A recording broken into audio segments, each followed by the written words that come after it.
Okay, well, thank Mike and the other Mike. I was going to say this is the highest concentration of mics it's been for a while. I also want to thank support from Logical Intelligence and CMSA. So I really enjoyed this conference. It's been a lot of fun. So I'm going to tell you about some work that I've done with Mike.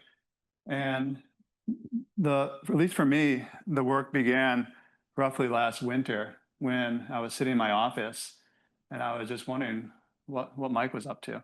So I went on the internet and I found a talk, I think from here last fall.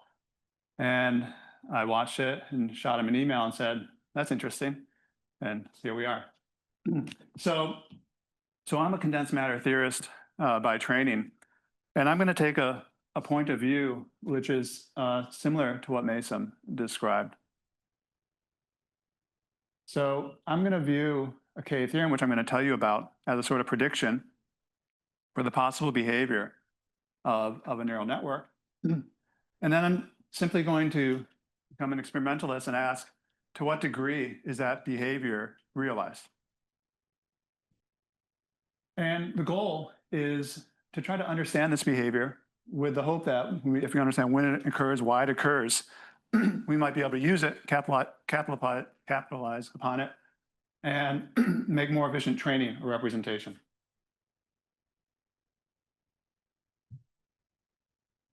So I'm going to first just remind you from Jim's talk what the K-theorem says, and then I'm going to talk about theory, observables, and the experiments.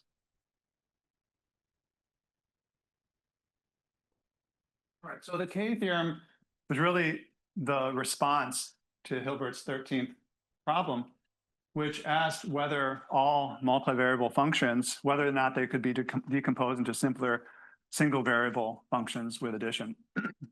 And contrary to Hilbert's expectation, the response was actually negative, that any continuous multivariable function can be decomposed with a single hidden layer neural network of this form, where the inputs come in by this inner function, and then they get mapped out by an outer function G. And this theorem works when the number of hidden neurons, little m, is sufficiently large compared to the number of input neurons, so 2n plus 1.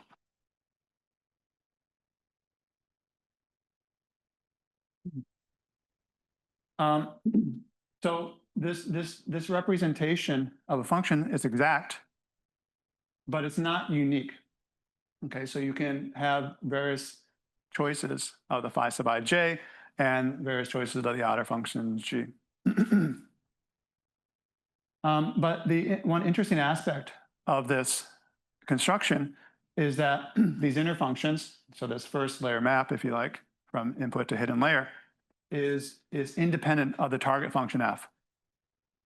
So they're in a sense a sort of universal embeddings or feature extractors that the outer function makes use of, if powerful enough. So the question is this theorem, is this construction relevant to machine learning? Oh, well, that was easy then.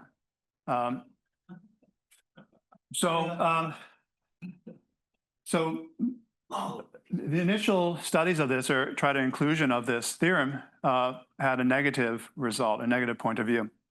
And the reason why is that, the standard sort of statement, even in the universal approximation theorem, just because a representation exists or an approximation exists doesn't mean you can find it. And furthermore, maybe it's even worse in some sense, where in the sense that these inner functions are generally highly non-smooth. So they're highly fluctuating things. And so what chance do we have of ever finding such non-smooth beasts? Yeah. So when people just do more standard neural networks, like there are approximation theorems that say that one or two hidden layer neural networks can also approximate any function. Yeah. And can I view those as like a special case of this, or is that approximation, this is equality? Yeah, I think it's a difference of approximation and inequality. Yeah. And the width has to go to infinity to get a better approximation. Yes. Standard vanilla neural nets. And here, okay, here you don't need that. Here, 2n plus 1. Yeah, so there's a minimum, let's see, a minimum width of 2n plus 1. The approximation, so the way this works, there's a sort of an iterative scheme to find g's and phi's through the theorem, and that scheme converges faster as you increase the width, but it's not strictly necessary. Other questions?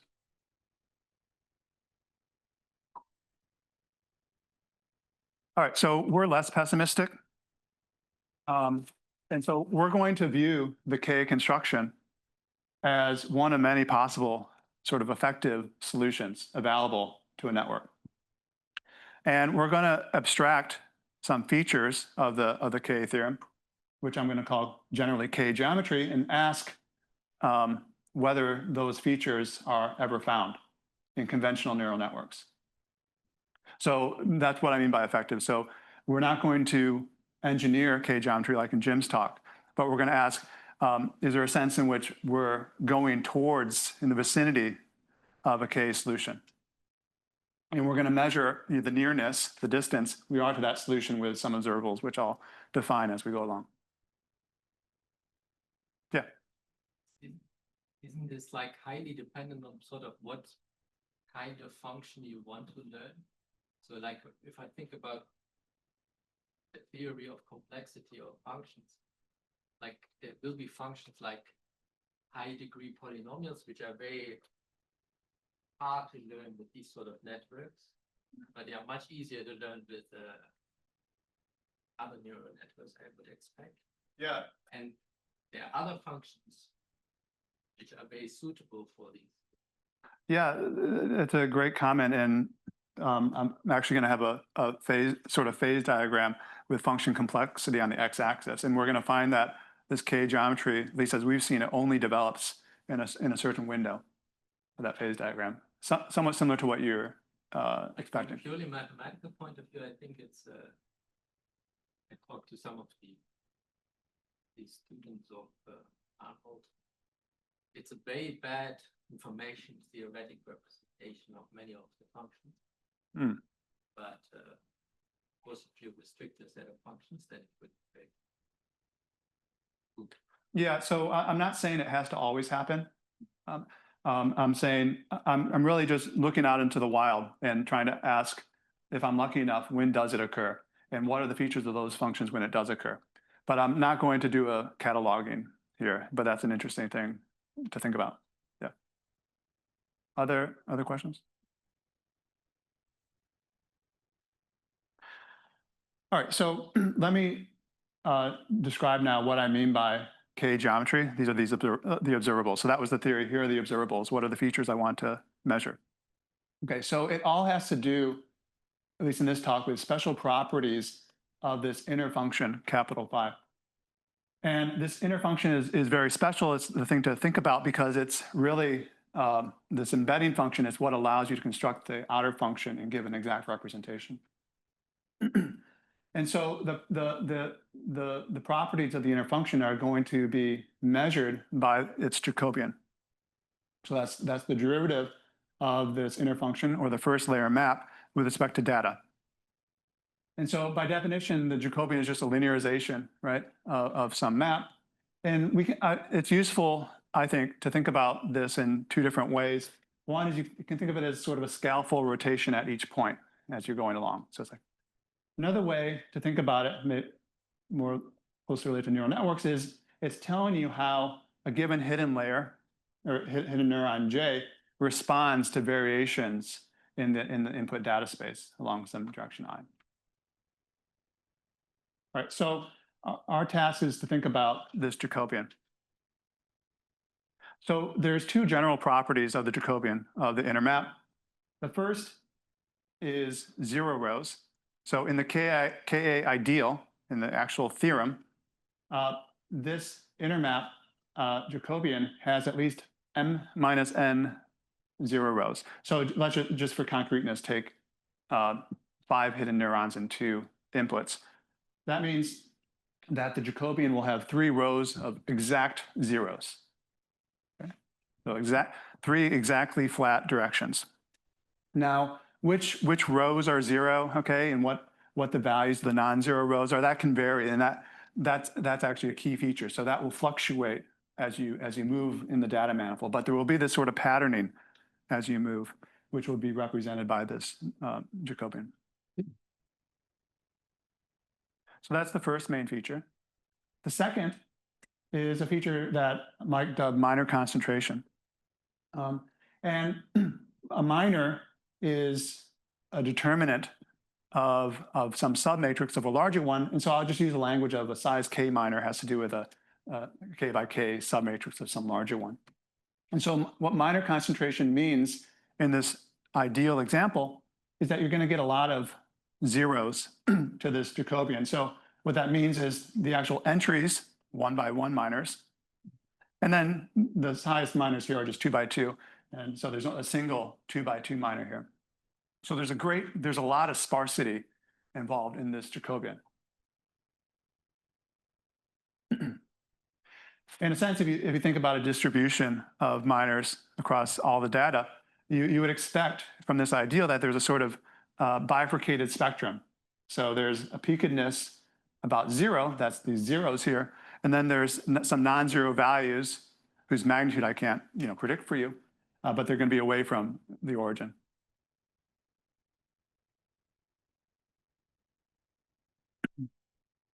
One way to think about how you're forming these canonical basis vectors is it's telling you about how inputs are getting embedded into the hidden dimension. So what this is telling you, say the first column here is telling you that the first dimension, input space, is getting aligned along the second hidden neuron, and likewise the second guy is getting aligned along the fourth. Similarly, the plane, if you like, the input plane gets aligned along the 2, 4 direction in the input space. Okay. All right. So there's really this tying to the bases of the inputs and hiddens that the theorem predicts.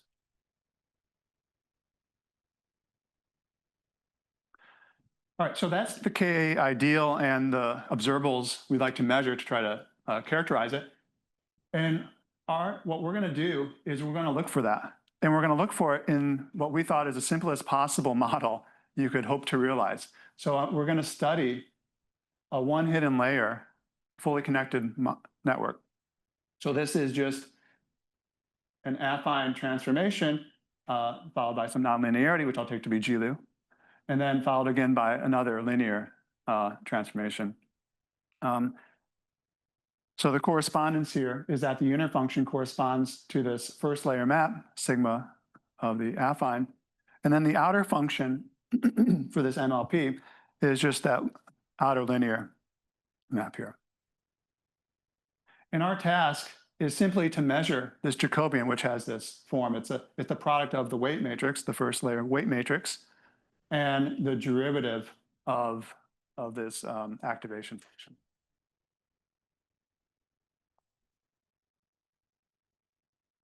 All right, so let's just see what you get. So here's literally the first example, randomly chosen example. And what I'm displaying on the left are trained and initial weights. And on the right are the Jacobian at a given example point. So the weights are independent of example, right? But the Jacobian are example dependent. And so for initialization, there's not too much interesting, which is to be expected. They're sort of Gaussian sampled. So it's a very uniform distribution, both for the weights and the corresponding Jacobian. It's getting covered up. Now for the trained weights, it's a bit more interesting. So we have different, highly excited weights. And one thing to look at is row 8. So that corresponds to a very small row. So that's in some sense like a 0 row. And if we look at its effect on the Jacobian, you can see that it produces a correspondingly small row in the trained Jacobian. On the other hand, there's rows like row 13, which is highly excited in the weight space, but still gives rise to a very small row in the Jacobian. So what I'm illustrating is the two different ways a row in the Jacobian can vanish. One can vanish because just the weight matrix itself happens to have some sparsity in it. The other way is that there's an example dependence where for a given point in data space, this direction is flat. What are you training on? Yeah, so I'll tell you in a second, but this is on just a three variable function, which I'll define in just a few slides. So clearly, I'm not going to do this for every training example. So what we have to do is take a statistical approach.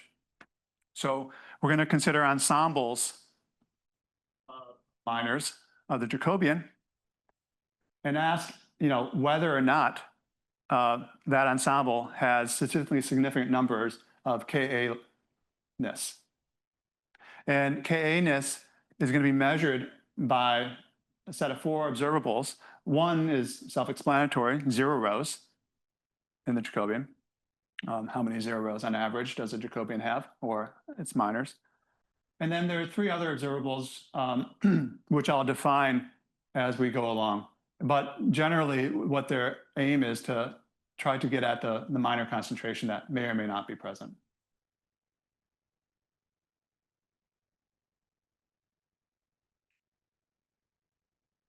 And the key takeaway, here's the slide, I promise, is that we're going to find hints of K geometry.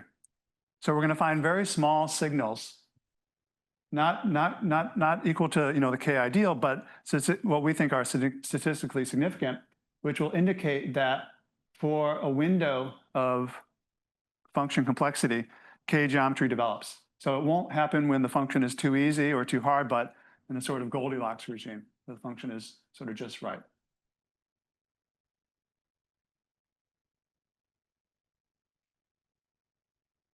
So what am I going to study? So I'm going to study 3 variable functions,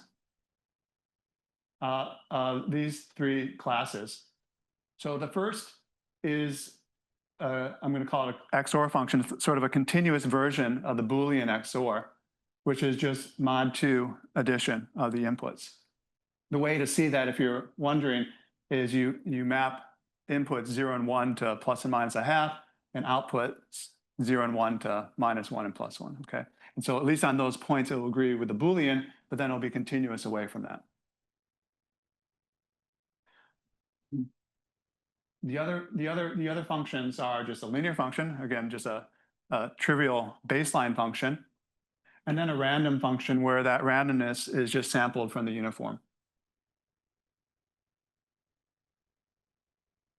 And the way we'll measure performance, how well our model does, is with the standard R-squared, which is really just 1 minus the ratio of the mean squared error to the variance in the target function that you're trying to learn. Okay, so good performance is when the model achieves the target. So this R-squared is 1. Poor performance, or just guessing the average, gives you a value of R-squared equals 0.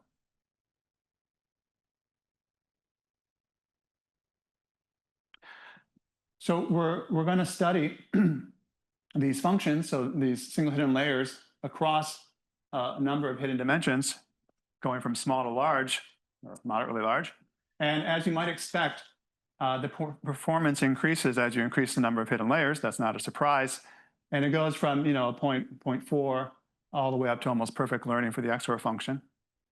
So there's a monotonic performance increase. For the linear, not surprisingly, it can learn that 100%, no problem. And then for the random function, it fails to learn that, or rather, it fails to memorize it, at least for these model sizes. You meant to say increase the size of the single hidden layer, right? Yeah. Oh, You said, I thought you said maybe number of layers. Oh, sorry. Yeah, thanks. Yeah. Yeah, so I'm keeping the layers, the depth fixed, and just increasing the width.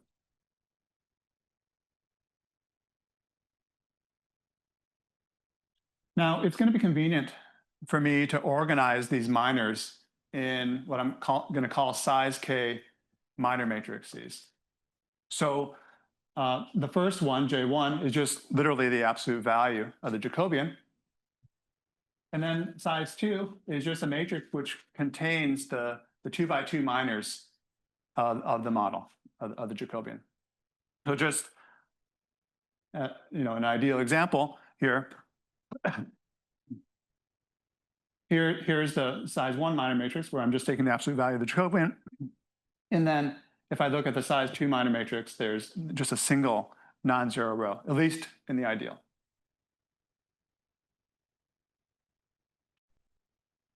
Any questions for her? Okay, so now I want to get to trying to measure this K geometry. So I'm just going to go through these observables and see to the extent to which they're realized. So the first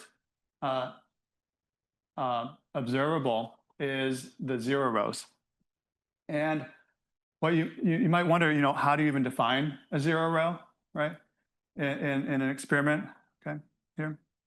And what we do is we take the mean value of a row as a proxy for the size of the row. And then we ask how large it is compared to the model at initialization.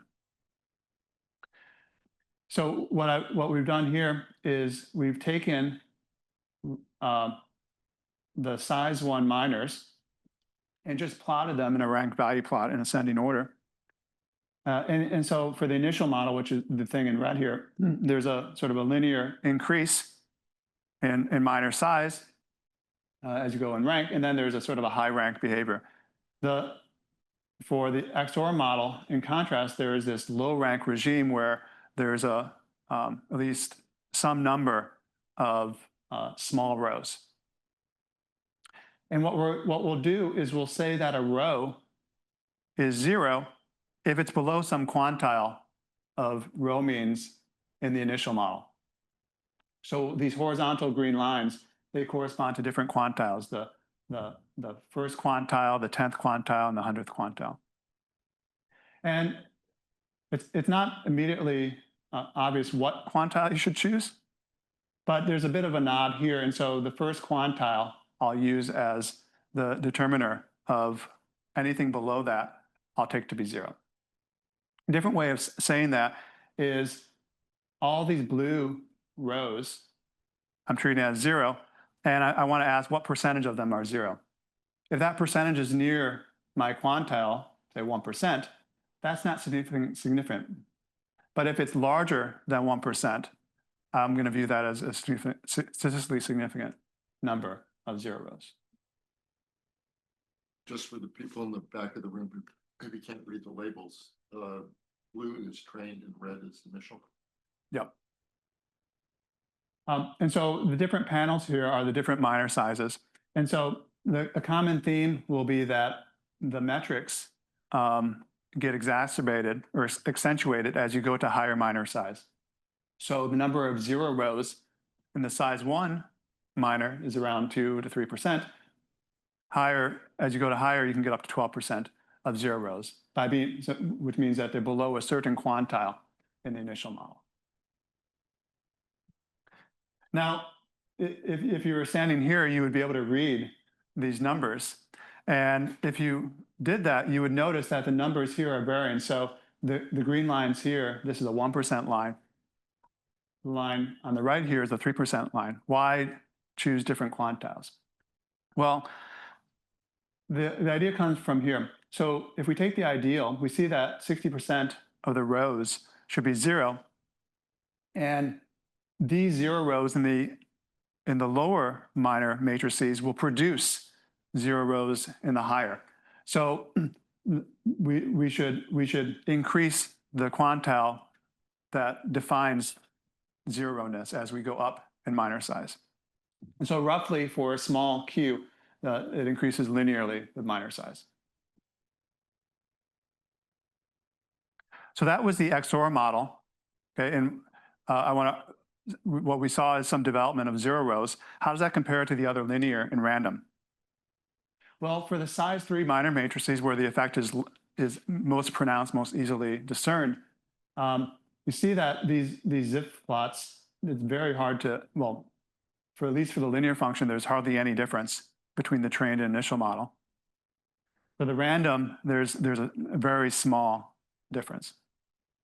So there's approximately a factor of 2 difference in the number of 0 rows in the XOR versus these other base case models.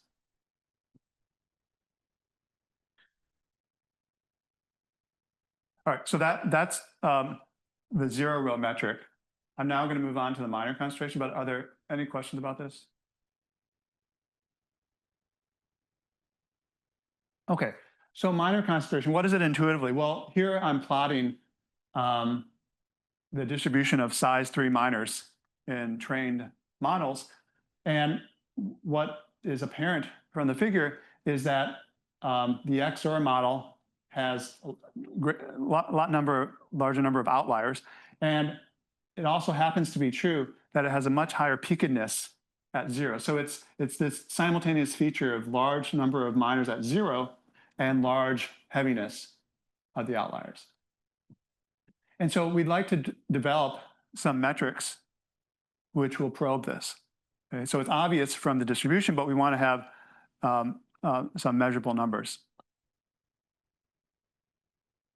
So there's 3 metrics I'm going to use. So the first is a participation ratio. So this may be familiar from localization physics. So you have an electron in a material, it's hopping on sites, and you want to ask whether that electron is localized or dispersed throughout the material. If it's localized on the site, just sitting at one point, that corresponds to a participation ratio of that it's small. On the other hand, if that electron is dispersed, essentially every site can be visited, and so the participation ratio measured by the electron's wave function will be large. And both these ratios are bounded from below and above. From below by 1, just a single occupied or a single large minor, or from above by just the number of elements in that matrix. So minor concentration, this single non-zero value in the ideal, corresponds to a very small participation ratio. So what I'm going to plot are not the raw participation ratios, which tend to be both for initial model, much smaller than the upper bound. I'm going to plot the normalized participation ratio, which is just the trained over the initial. And you might worry, well, are there different models? Can you do that? The answer is yes, because all these models, even though they're trained on different functions, they're trained from the exact same point in initialization space. So all these different models, XOR, random, and linear, all have the same initial conditions. Now, when you look at these plots of this normalized participation ratio, for K-1, it's a little bit hard to discern anything meaningful in there. They're all sort of hovering around 1, which means that at least for K-1, there's no measurable difference between initial and trained. But as we look for higher minors, that's when the features develop or at least present themselves. And the green curve here is the XOR model. Random is blue and linear is yellow. And what you're seeing is this feature of lower participation ratio, meaning there's a larger divergence from initialization, which we are interpreting as this minor concentration. So this metric is sort of trying to do, in some sense, 2 things at once, both the peakedness at 0 and the large outlierness. Okay? The next 2 metrics are going to really focus upon the fatness of this tail here. So the first thing I want to ask about, are these values here, are they exceptional in some way? In some sense, what it means is if I take a Jacobian and take various determinants to get minors, do these large minors come from the same Jacobian, or are they coming from distinct Jacobians corresponding to different example points? If they're coming from different example points, that is related to the exceptionalness.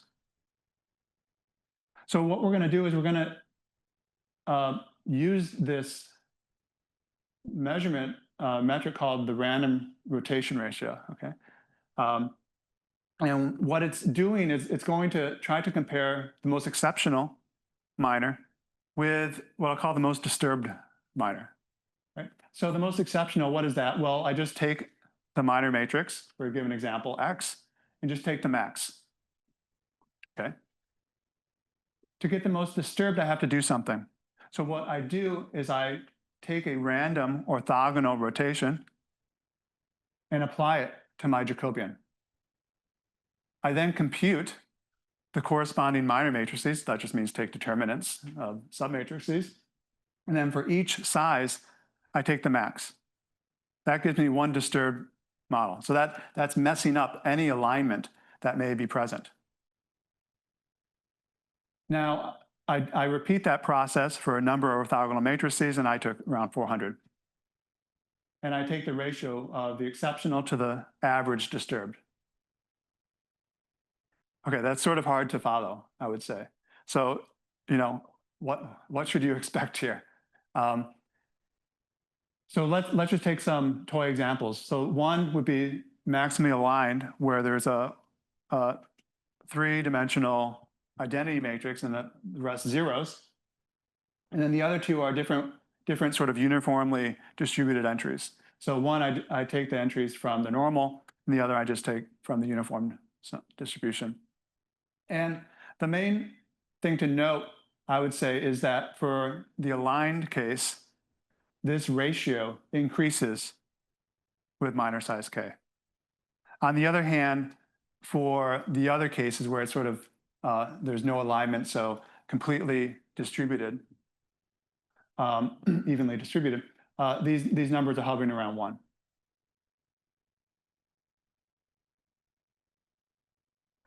Again, like the participation ratio, I'm not going to plot the raw values, but I'm going to plot their normalized values. So I normalize by the initial random rate. And again, the feature gets very well developed for a higher minor sizes. So here the y-axis is going from 0 to a max of 40, and it's quite pronounced where for the highest number of hidden dimensions, you get a ratio of around 10, and then there's absolutely no feature in the random or linear models.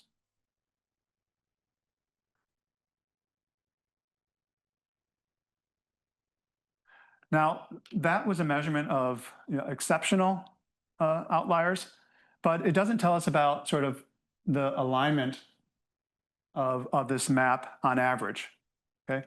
Right, so one way to think about this is these A's and B's, you could have this form, but the A's and B's might just be numerically small compared to other exceptional ones. And so we want to ask, well, to what extent does this happen, but they just happen to be small values of derivatives? So to try to get at that measurement, what we want to do, we want to somehow probe whether or not these columns are canonical basis vectors. Now, how can we do that? We'll do that by viewing the columns as logits. And just ask for the entropy of those columns. Okay. So a low entropy means that the column has a form like this. A high entropy column meaning the values are just evenly distributed. And I'm not going to plot the entropy or the Shannon divergence of such columns. I'm instead going to look at the KL divergence, which is just closely related. It's telling you about how close a trained model is to initial one. And so at initialization, it turns out that the columns are fairly well evenly distributed, meaning the Shannon entropy is around 1. And then only for the XOR model, there's a very large divergence that you see.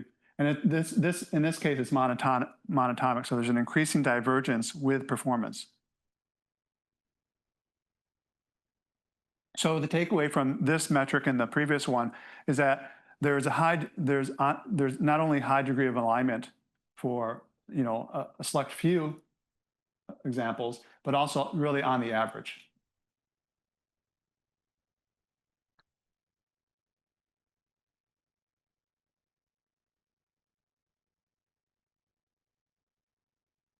All right, so that's the justification for this schematic phase diagram where we see hints of K geometry far away from the ideal, but nevertheless, what we think statistically significant. And it occurs around for this XOR function, which is our just right function. Any questions on those measurements? So I'm now going to change gears and do a separate set of measurements. So these measurements that we just did were sort of static, right? Initial compared to trained model, okay? Now I want to ask, how does this geometry evolve? So the first thing I want to think about is how does the geometry evolve over training time? And I'm going to focus exclusively on this XOR function at the largest size that we probed. And what you might wonder about, does the K geometry turn on, suddenly or gradually over training? And there's not actually a clear answer in these plots in the following sense. If I look at the 0 rows on the right here, we see that there is a turn on around r squared equal 1/2. These values down here, which of course are away from 1, they're still well within this sort of baseline regime. So these non-zero values should not be interpreted as actual 0 rows. It's only when they go above the baseline. On the other hand, if we look at the participation ratios, these seem to turn on really right at the beginning of training. So I'm training my model and I'm measuring metrics at regular intervals in r squared. Okay? And so right when I get to any sort of performance improvement, I'm finding some participation ratio decrease. There's an interesting feature here where there's a peak actually prior to the model stopping training. I might come back to that in just a slide. It's kind of surprising.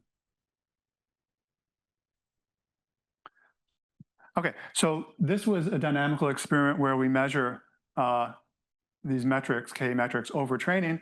Let's do another experiment where it's an interpolation, where I'm going to interpolate within a family of closely related functions. So the family of functions has this nice name called lambda XOR. And what it is it's simply our friend XOR where I'm changing the frequency. So I'm going to vary the frequency from 1/2 to 1.5. When lambda is equal to 1, that's the model we've been studying for the previous few minutes. And the one hidden layer has no problem with lambda XOR for small frequencies. This essentially becomes the product of the arguments. But if you go to higher lambda, higher wiggles, it seems to have a difficulty learning the model. And so the performance just degrades to 0 for a sufficiently high frequency around 1 and 1.2. Oh, yeah. So this is a pre-composition and you're modifying inner functions. What about a post-composition where you expect it to modify the outer function and leave the inner ones the same? So like instead of sine lambda, you just put another g up front, which should change the g to g compose something else. Yeah, that's interesting. I'm sort of keeping it simple, right now. So I'm very interested in, the space of functions, but what I'm looking at here is sort of perturbatively close to what we've been studying. So here it's a family which includes. Yeah, it's the family when you're moving around in this space, but what if you move around in this space instead? I don't know, but what I would expect is that this model might be just incapable of even learning a function that you're describing. Yeah, it's interesting though to think about. Okay, so now I'm moving along this line in function space. And what you see is that for small values of lambda, at least probed, that there's hardly any 0 rows, but then it ramps up. So these are trained models at fixed values of lambda, right? So fully trained models. And the number of 0 rows becomes significant. There's a signal as we move in some regime around lambda equal to 1. So again, we're seeing this regime where there's a signal, there's no signal if that function is apparently too easy. A signal when it's just right, and then no signal again when the model completely has no ability to learn the function. And there's sort of a similar regime that's indicated in our other 3 minor concentration metrics. I can return now to that sort of peak that we saw. before. So if you look at, let's just focus on the 0 rows, and you see that around lambda equal 1.2, there's a peak in the 0.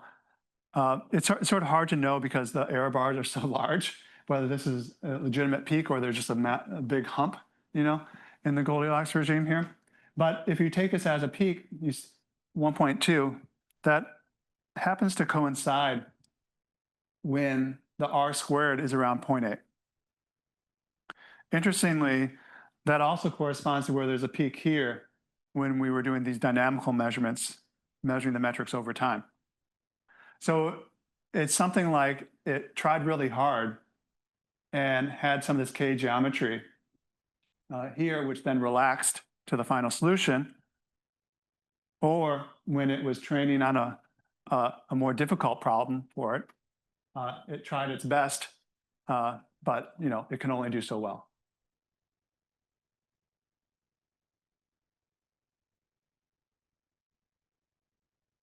So the last set of measurements have to do with, you know, can I really trust these metrics that I invented? Okay. So for all the experiments that I've been telling you about, we've fixed the batch size to be 1/4 of the total number of training points. So we had about 1,000, or we had 1,000 training points, and I had 250 batch size. But you can ask what happens as I vary the batch size and take that as a variable and ask how the metrics depend on that. And so what we did is we looked at the model trained on the random function and asked how well it memorized the random function for various batch sizes. And further, how the K metrics behave as I vary that batch size. So again, let's just focus on the 0 rows. And you might be disturbed when you see this, at least I was, because at small batch size, you see this huge shoot up of 0 rows.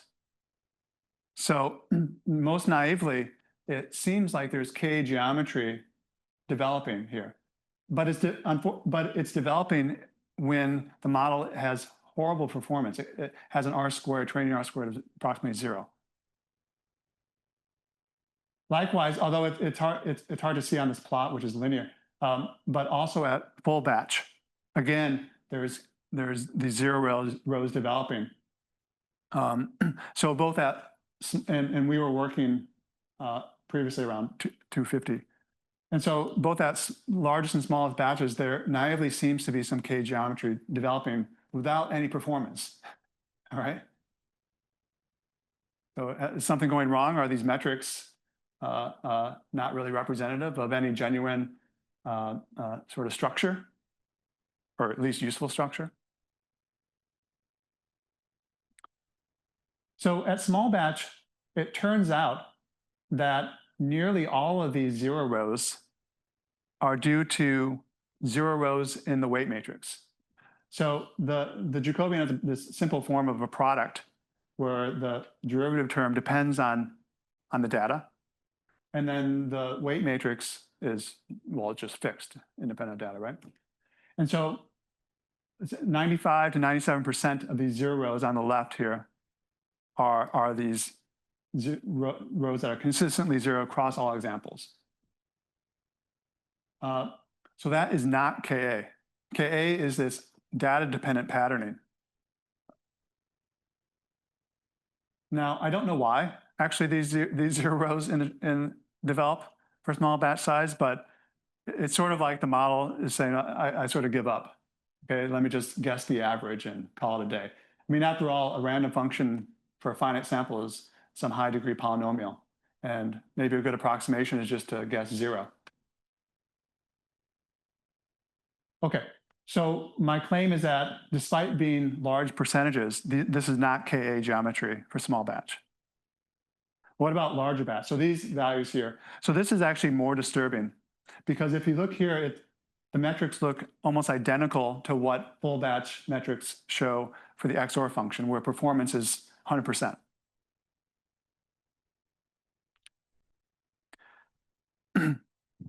So, despite the thing not memorizing. So what's going on? Well, the simplest maybe explanation or hypothesis is the model is actually developing Ka. So take the metric seriously. But the thing is, this outer function is just too weak. So there is Ka geometry developing, there is a feature extractor developing, but the outer function G, being a linear, can't make use of those features, can't make use of those embeddings. So let's see, let's try to see if that's true or not. Okay, so here's what we'll do. Excuse me.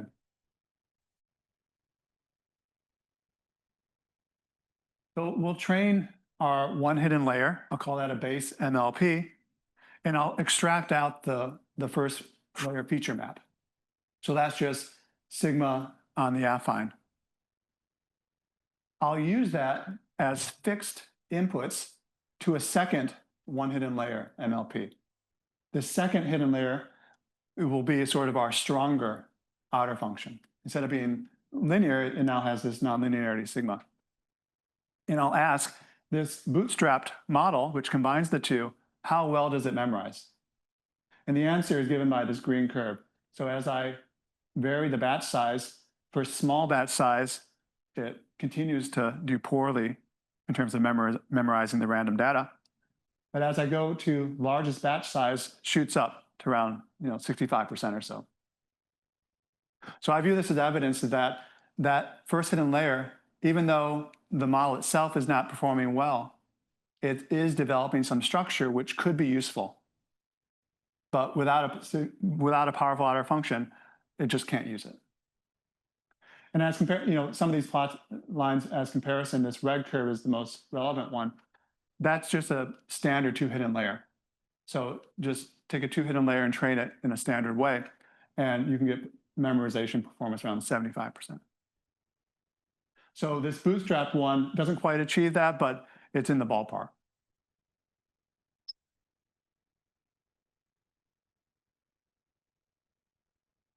So that's all I wanted to say. So let me just summarize.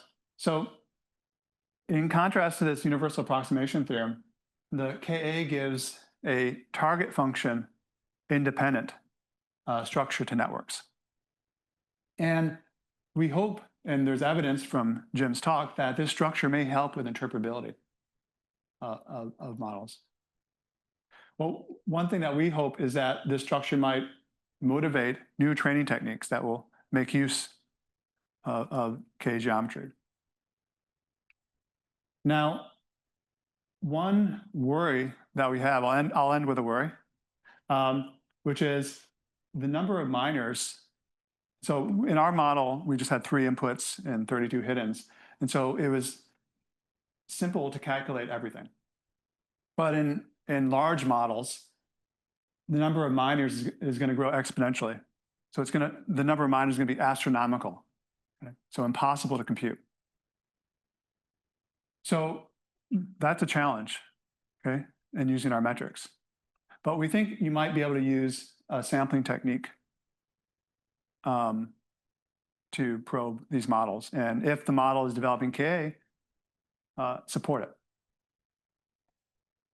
One sort of cheap technique that we learned about is if it's appropriate, we might want to induce, say, these 0 rows. And perhaps a simple way to induce that is by choosing an activation function which has vanishing slope, more vanishing slope. Anyway, we're excited to continue this, and thank you.